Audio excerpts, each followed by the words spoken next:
Welcome to V3 news. లక్ష్యం సమాజహితం. నేను ఆకాంక్ష. బులెటిన్ల ముందుగా హెడ్లైన్స్ చూద్దాం. గవర్నర్ నరసింహన్తో మాజీ ముఖ్యమంత్రి చంద్రబాబు భేటీ. తాజా రాజకీయ పరిస్థితులపై గంటపాటు సుదీర్ఘ చర్చ. ఆంధ్రప్రదేశ్ ముఖ్యమంత్రి వైఎస్ జగన్ సంచలన నిర్ణయం. 5 మందిని డిప్యూటీ సీఎంలుగా కేబినెట్లోకి తీసుకోనున్న జగన్. పోలీసుల విచారణకు సహకరించిన TV9 మాజీ CEO రవిప్రకాష్. రేపో మాపో అరెస్టుకు రంగం సిద్ధం చేసుకుంటున్న సైబరాబాద్ పోలీసులు. డీటెయిల్స్ చూద్దాం.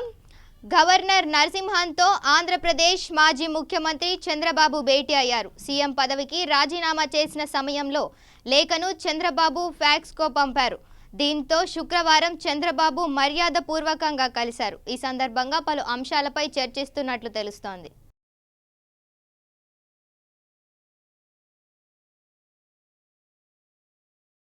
మూడు రోజులుగా సైబరాబాద్ పోలీసుల ఎదుట విచారణకు హాజరైన TV9 మాజీ CEO రవిప్రకాష్ శుక్రవారం బంజారాహిల్స్ పోలీసుల ముందు హాజరయ్యారు. TV9 లోగోను మోజో టీవీకి 99,000కు విక్రయించారన్న ఆరోపణలపై బంజారాహిల్స్ పోలీస్ స్టేషన్లో కేసు నమోదైంది. దీనికి సంబంధించి ఇవాళ విచారణకు హాజరు కావాల్సిందిగా పోలీసులు నోటీసులు చేశారు. ఆ నోటీసును స్వయంగా అందుకున్న రవిప్రకాష్ విచారణకు హాజరయ్యారు. అలాగే ఫోర్జరీ, చీటింగ్ కేసు ఆరోపణలు కూడా రవిప్రకాష్ ఎదుర్కొంటున్న విషయం తెలిసిందే. కాగా సైబరాబాద్ పోలీసులు గురువారం ఉదయం 10:15 నుంచి సైబరాబాద్లోని సైబర్ క్రైమ్ పోలీస్ స్టేషన్ అధికారులు రవిప్రకాష్ను విచారించారు. రాత్రి పొద్దుపోయేదాకా విచారణ కొనసాగిన పోలీసులు అడిగిన ప్రశ్నలకు రవిప్రకాష్ ఆశించిన మేర సమాధానాలు ఇవ్వలేదని తెలిసింది. సూటిగా కాకుండా తిరకాసు సమాధానాలతో పోలీసులను గందరగోళానికి గురి చేసినట్లు సమాచారం.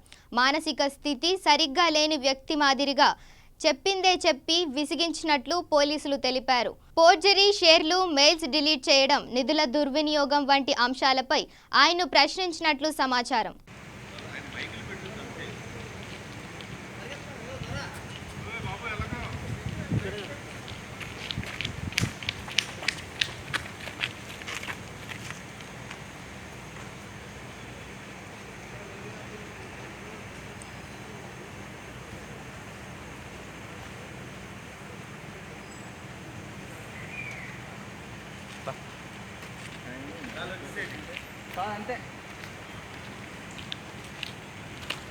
వైసీపీ అధినేత AP CM YS Jaganmohan Reddy అధ్యక్షతన సుమారు 2 గంటల పాటు జరిగిన వైసీపీ ఎల్పీ సమావేశం ముగిసింది. శుక్రవారం ఉదయం సరిగ్గా 10 గంటలకు ప్రారంభమైన 12 గంటలకు సమావేశం ముగిసింది. తాడేపల్లి సీఎం క్యాంపు కార్యాలయంలో జరిగిన ఈ సమావేశానికి 151 మంది ఎమ్మెల్యేలు, ఎమ్మెల్సీలు హాజరయ్యారు. ఈ సందర్భంగా వైఎస్ జగన్ కీలక ప్రకటనలు, ముఖ్యంగా ఎవరు ఊహించని నిర్ణయాలు తీసుకున్నారు.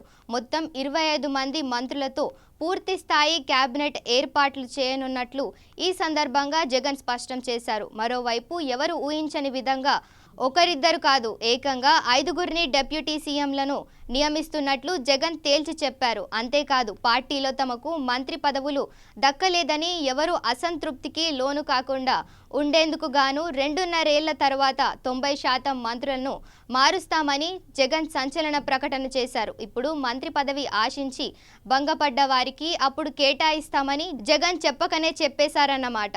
అయితే వీరిలో కొత్త వారు కూడా ఉంటారని జగన్ ప్రకటించేశారు. కాగా శనివారం ఈ 20 మంది మంత్రులతో పాటు 5గురు డిప్యూటీ సీఎం ప్రమాణ స్వీకారాలు చేయనున్నారు.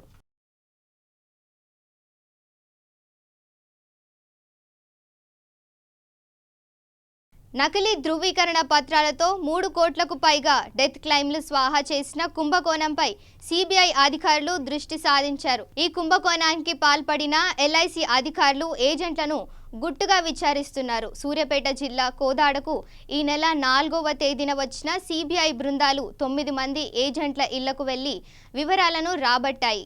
ఏజెంట్ల ఇళ్లలో ఉన్న LIC బాండ్లు, ఇతర పత్రాలను కూడా స్వాధీనం చేసుకున్నాయి. 190 మందివే క్లెయిమ్ చేశారా, ఇంకా ఎక్కువ మందివి క్లెయిమ్ చేశారా అనే అంశంపై అధికారులు దృష్టి సారించారు. ఇప్పటికే ఈ కుంభకోణంలో పాత్ర ఉన్న సంస్థ ఉద్యోగులు BB నాయక్, హర్య నాయక్లను జీవిత బీమా సంస్థ సస్పెండ్ చేసింది. వీరితో పాటు బీమా సొమ్మును కాజేసిన 9 మంది ఏజెంట్ల లైసెన్స్ను రద్దు చేసింది. ఫిబ్రవరి 28న కోదాడ బీమా కార్యాలయంలో కుంభకోణం జరిగినట్లు బయటపడింది. ఈ క్రమంలో సిబిఐ అధికారుల దర్యాప్తులో ఏ మేరకు నిజాలు వెలుగులోకి వస్తాయో తెలియాల్సి ఉంది. కోదాడ ఎల్ఐసిలో కుంభకోణం జరిగిందని కథనాలు రావడంతో పాలసీదారులో ఆందోళన నెలకొంది. దీంతో కొంతమంది పాలసీదారులు కార్యాలయానికి వెళ్లి తమ పత్రాలను సమర్పించి బీమా సొమ్ము తీసుకున్నారేమోనని ఆరా తీయడం మొదలుపెట్టారు. సొమ్ము భద్రంగా ఉందని తెలియగానే ఊపిరి పీల్చుకుంటున్నారు.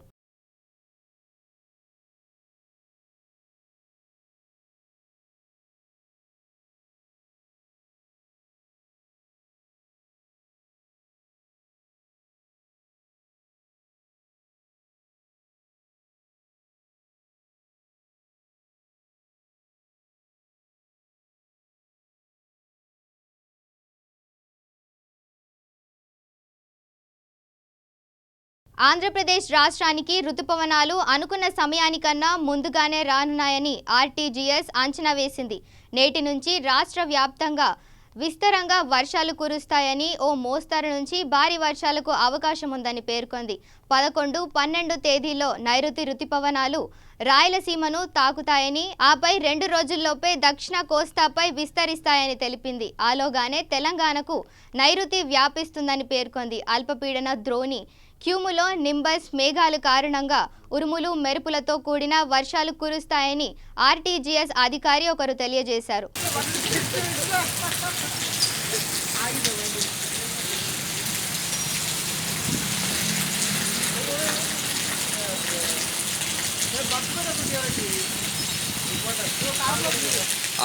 Already news వచ్చేసిందిరా.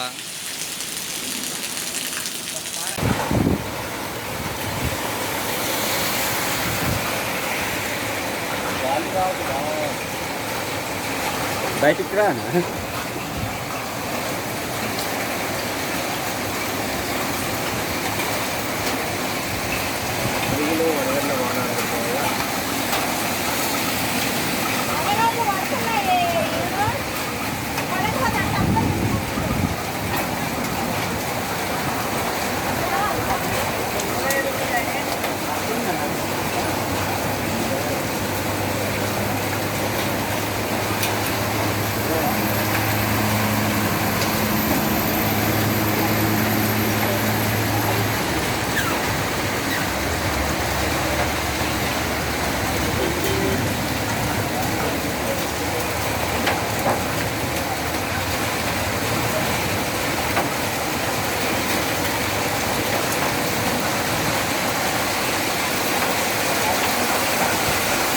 level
బులెటిన్ లో షార్ట్ బ్రేక్ తీసుకుందాం. శ్రీ గాయత్రి స్కూల్ సగర్వంగా ప్రకటిస్తుంది సువిశాల ప్రాంగణంలో టెక్నో కరిక్యులం, ఐఐటి సిలబస్ తో అధునాతన డిజిటల్ క్లాస్ రూమ్స్, బోధనా పద్ధతులతో, అలాగే మేము మా ప్రాంగణంలో విద్యార్థులకు సంగీతం, పాటలు, క్రీడలు వంటి సౌకర్యాలతో నాదర్గూల్ రోడ్, మడంపేటలో శ్రీ గాయత్రి స్కూల్ మీ కొరకు ప్రారంభించడం జరిగింది. అడ్మిషన్ల కొరకై సంప్రదించండి. Sita meadows colony, Nadergul road, Madampet. Phone number 9030025251 08415244241. అడ్మిషన్లు ప్రారంభించబడినవి. శ్రీ గాయత్రి స్కూల్, మడంపేట్. బాలాపూర్ మండలంలోని అతిపెద్ద విద్యా సంస్థ లార్డ్స్ ఒలింపియాడ్ స్కూల్. శిశు పెహలే మెథడాలజీ బడంగిపేటలో. Admissions are in race. Nursery to 10th class. CBSE, ICSE, SSE. విశాలమైన తరగతి గదులు.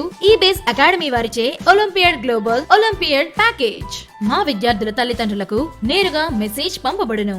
జాతీయ అంతర్జాతీయ స్థాయిలో ఒలింపియాడ్ పరీక్షలు. నిష్ణాతులైన ఉపాధ్యాయులు. విశాలమైన కంప్యూటర్ ల్యాబ్. ఈ అభ్యాస్ వారిచే exams, RSM, RMM, AMAI, BMAT. Digital smart class తో బోధన. యోగా, కరాటీ, డాన్స్ లో శిక్షణ.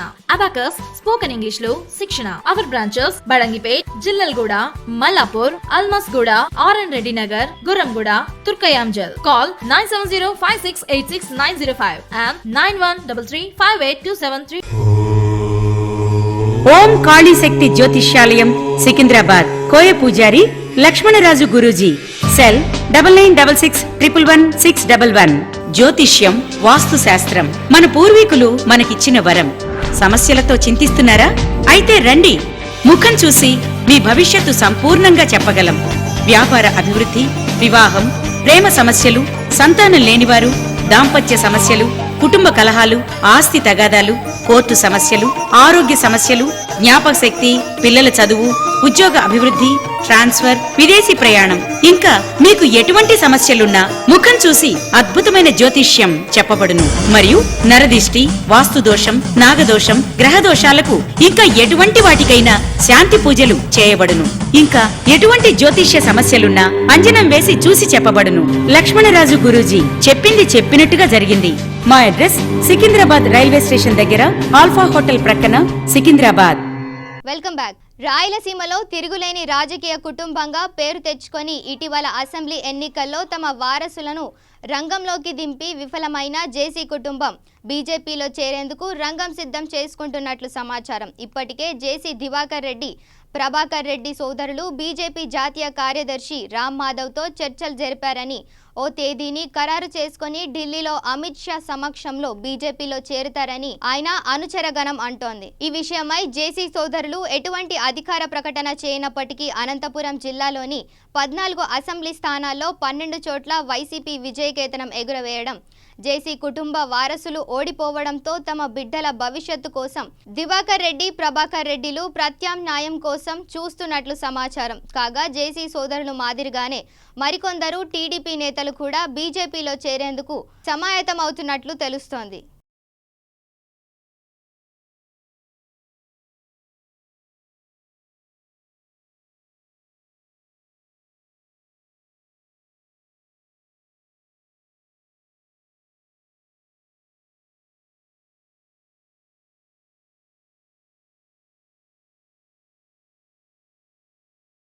తాను వైఎస్ఆర్ కాంగ్రెస్ పార్టీ కోసం దాదాపు 9 సంవత్సరాల పాటు కష్టపడ్డానని, వైఎస్ జగన్ తన కష్టాన్ని గుర్తిస్తారనే అనుకుంటున్నానని మహిళా నేత రోజా వ్యాఖ్యానించారు. నమ్ముకున్న వారిని, కష్టించి పనిచేసే వారిని గుర్తించడంలో జగన్ ఎప్పుడూ ముందుంటారని రోజా అన్నారు. నేడు వైసీపీ శాసనసభాపక్ష సమావేశం జరగనుండగా సమావేశానికి హాజరయ్యేందుకు వచ్చిన రోజా మీడియాతో మాట్లాడారు. గత అసెంబ్లీలో తనను ఎంతో ఇబ్బంది పెట్టారని, కాల్ మనీ, సెక్స్ రాకెట్ అంశంలో తాను ఉద్యమిస్తే పోలీసులతో అరెస్ట్ చేయించారని, ఏడాది పాటు అసెంబ్లీ నుంచి బహిష్కరించారని రోజా గుర్తు చేసుకున్నారు. తాను వైఎస్ జగన్తో ఉంటే ఎక్కడ ఎదిగిపోతానన్న భయం తనను ఐరన్ లెగ్ అని ప్రచారం చేశారని, కానీ తాను గోల్డెన్ లెగ్ అని నిరూపించుకున్నానని అన్నారు. తనకు ఏ పదవి ఇచ్చినా పార్టీకి మంచి పేరు తీసుకురావడమే తన లక్ష్యమని అన్నారు. కాగా జగన్ మంత్రివర్గంలో రోజాకు మహిళా కోటా కింద స్థానం ఉంటుందన్న ప్రచారం జోరుగా సాగుతుందని తెలిసింది.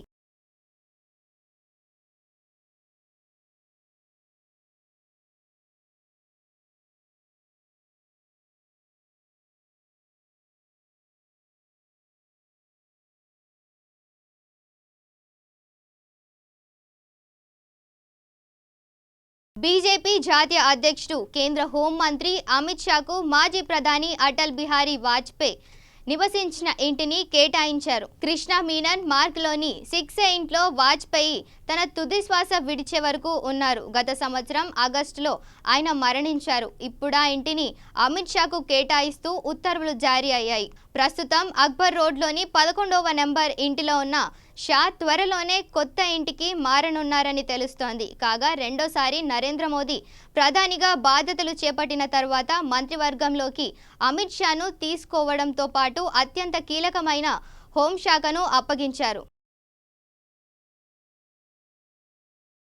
మీ ఇంట్లో వివాహం జరుగుతోందా? ఖర్చులకు డబ్బులు లేవని బాధపడుతున్నారా?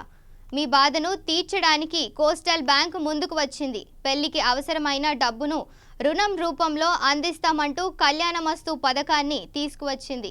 ఇలా పెళ్లికి రుణమిస్తామని ఓ బ్యాంకు చెప్పడం ఇదే తొలిసారి. ఇప్పటి వరకు ఇల్లు, వాహనం కొనుగోలు, వ్యాపార, విద్య రుణాలను బ్యాంకులకు ఇస్తుండగా బ్యాంకులు ఇస్తుండగా కోస్టల్ బ్యాంక్ మరో అడుగు ముందుకేసిందని bank MD B Venugopal Reddy ప్రకటించారు.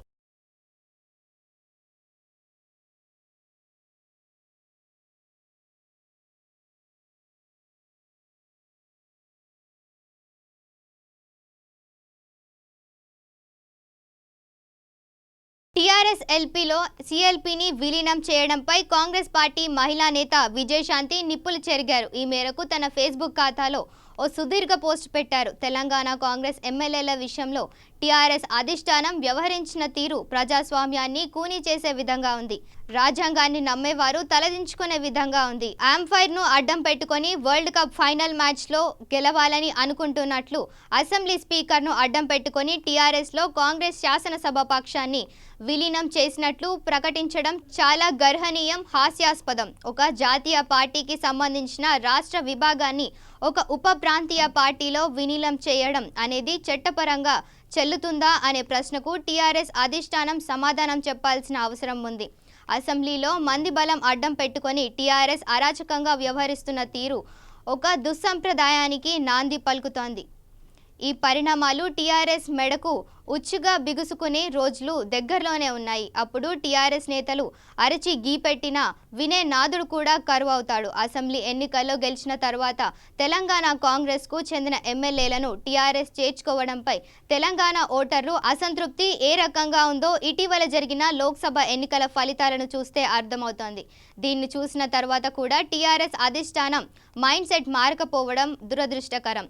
వేసే ఓట్లు ఏమవుతున్నాయో తెలియని, ఓట్లు వేశాక గెలిచే అభ్యర్థులు ఎటు పోతారో అర్థం కాని అయోమయ అవస్థలో తెలంగాణ ప్రజానికం సతమతం అవుతుంది అని విజయశాంతి అభిప్రాయపడ్డారు.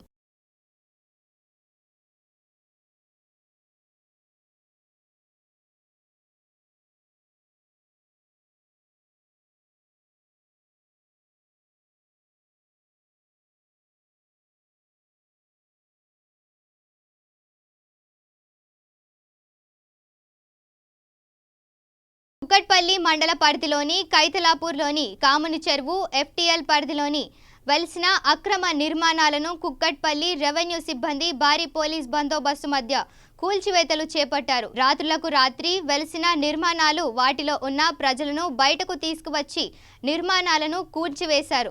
ఈ సందర్భంగా కుక్కట్పల్లి తహసీల్దార్ మాట్లాడుతూ ఎఫ్టీఎల్ పరిధిలో గతంలో అక్రమ లేఅవుట్ ఏర్పాటు చేశారు. ఆ లేఅవుట్ను అధికారులు రద్దు చేశారు. అయితే అప్పటి నుంచి అక్రమ నిర్మాణాలను జరగనీయకుండా రెవెన్యూ సిబ్బంది ఎప్పటికప్పుడు అడ్డుపడుతున్నప్పటికీ ఇటీవల రాత్రులు అక్రమ నిర్మాణాలు వేశాయి అని వాటిని ఈరోజు పోలీసు బందోబస్తు మధ్య తొలగించామని ఆమె తెలిపారు. ఇంకా ఎఫ్టీఎల్ సర్వే నిర్వహించి అక్రమ నిర్మాణాలు వెలికితీసి తొలగించి చెరువు చుట్టూ కంచె ఏర్పాటు చేసేలా చర్యలు తీసుకుంటామని ఆమె వివరించారు.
పక్కనే ఉంటుందండి.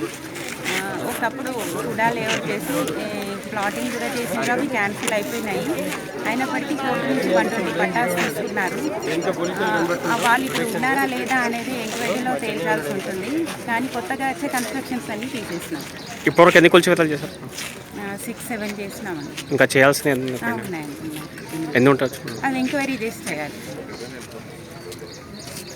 కామన్ చెరువు పక్కనే ఉంటుందండి. ఒకప్పుడు కూడా లేఅవుట్ చేసి ప్లాటింగ్ కూడా చేసిండ్రు, అవి క్యాన్సిల్ అయిపోయినాయి. అయినప్పటికీ కోర్టు నుంచి 120 పట్టాలు తీసుకున్నారు. వాళ్ళు ఇప్పుడు ఉన్నారా లేదా అనేది ఎంక్వైరీలో తేల్చాల్సి ఉంటుంది. కానీ కొత్తగా వచ్చే కన్స్ట్రక్షన్స్ అన్నీ తీసేసినాం. ఇప్పటివరకు ఎన్ని కూల్చివేతలు చేశారు? 6-7 చేసినామండి. ఇంకా చేయాల్సిన ఉన్నాయండి. ఎన్ని ఉంటుంది? అది ఎంక్వైరీ చేసి చేయాలి. ఏపీ అసెంబ్లీ స్పీకర్గా తమ్మినేని సీతారాంను నియమిస్తున్నట్లు సమాచారం. ఈ నేపథ్యంలో ముఖ్యమంత్రి వైఎస్ జగన్ని తమ్మినేని కలిసినట్లు తెలుస్తోంది. ఏపీలో ఇటీవల జరిగిన అసెంబ్లీ ఎన్నికల్లో శ్రీకాకుళం జిల్లా ఆముదాల వలస నుంచి ఎమ్మెల్యేగా పోటీ చేసి తమ్మినేని గెలుపొందారు. ఉమ్మడి ఆంధ్రప్రదేశ్లో 9 ఏళ్లు మంత్రిగా పనిచేసిన అనుభవం ఆయనకు ఉంది. కళింగ సామాజిక వర్గానికి చెందిన వ్యక్తి తమ్మినేని. కేబినెట్లో బడుగు బలహీన వర్గాలకు పెద్దపీట వేస్తానని జగన్ చెప్పడం తెలిసిందే. స్పీకర్ పదవిని కూడా ఆ వర్గాలకే కేటాయిస్తారనే ప్రచారం ఊపందుకున్న నేపథ్యంలో జగన్ని తమ్మినేని కలవడం గమనార్హం.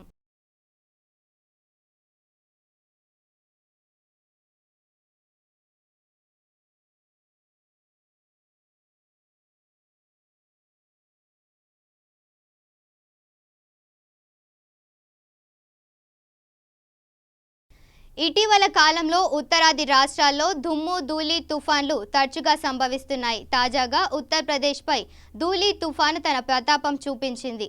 మెయిన్పురి, కస్గంజ్, బదౌన్, ఫిలిభిత్ తదితర ప్రాంతాల్లో తుఫాను విరుచుకుపడిన ఘటనలో 19 మంది ప్రాణాలు కోల్పోయారు.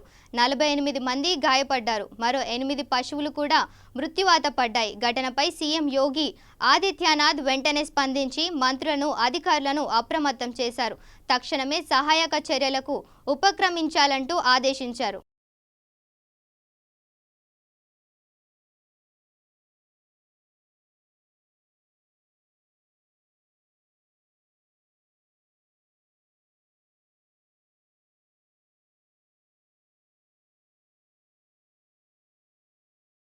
బులెటిన్ ముగించే ముందు హెడ్లైన్స్ మరోసారి చూద్దాం.